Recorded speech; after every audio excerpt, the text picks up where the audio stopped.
The public sector has realised that some of the decision-making criteria used in business can actually be used to great effect inside their own operations. The days of expensive and labour-intensive service delivery appear to have gone forever. In order to meet the changing nature of their organisations, there is a new focus on efficiency, cost reduction, and improved service deliverables to the public. And new ERP systems can play a major role in this development. These new drivers fall into clearly defined categories which show where ERP systems can help resolve these challenges. Let's look at two of them. Service delivery. Government bodies pride themselves on serving the public and want to ensure that the quality of delivery does not deteriorate. So, better service is required in the long term, but at a reduced cost to the taxpayer. Trust and value for the public.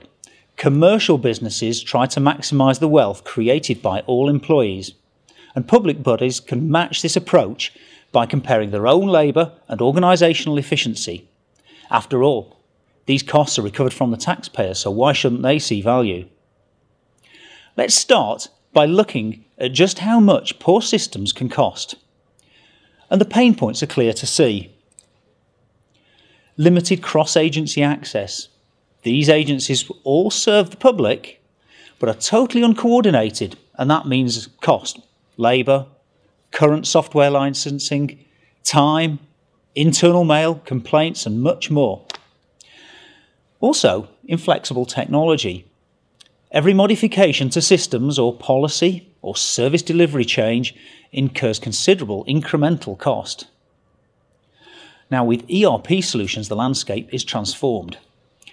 Agencies can see the whole of their stakeholders and provide a consistent service delivery to meet their expectations of their community. Within each of these categories, there are various economic elements that represent real savings for the public body and justify the additional investment spend required to make it happen. So, the typical ROI proof for this would centre around the following economic benefits. Labour saving. People are relatively expensive, and new ERP systems can avoid the hiring of additional personnel to deliver services. Value the labour saving using the ROI tool, but subtitle this Avoid Future Recruitment by getting commitment to deliver more value from the same amount of resource. Software portfolio consolidation. Agencies that have an unstructured software development history could save considerable amounts on existing software licensing costs after the new ERP implementation is in place. However, these benefits can sometimes only be counted after the first 12 months because many software packages have notice clauses or will be kept for a period to run in parallel with the new systems.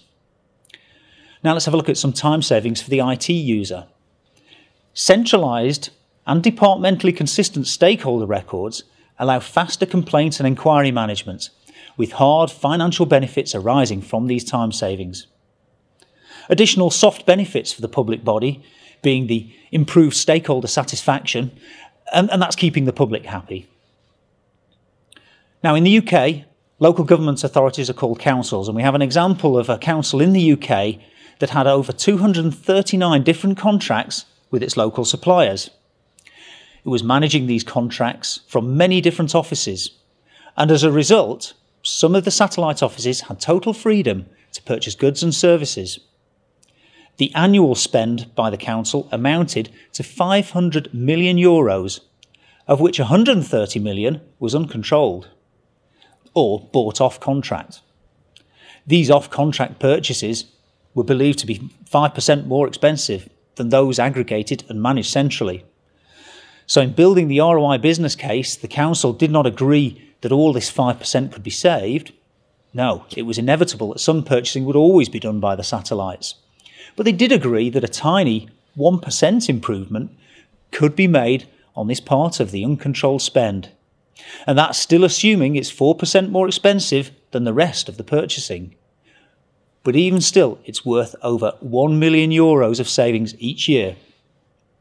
So, although public bodies need to be seen to be impartial in their buying decisions, in this particular instance, identification of this saving put the SAP partner in pole position. To finish, here is a reminder of the key financial benefits for the public sector.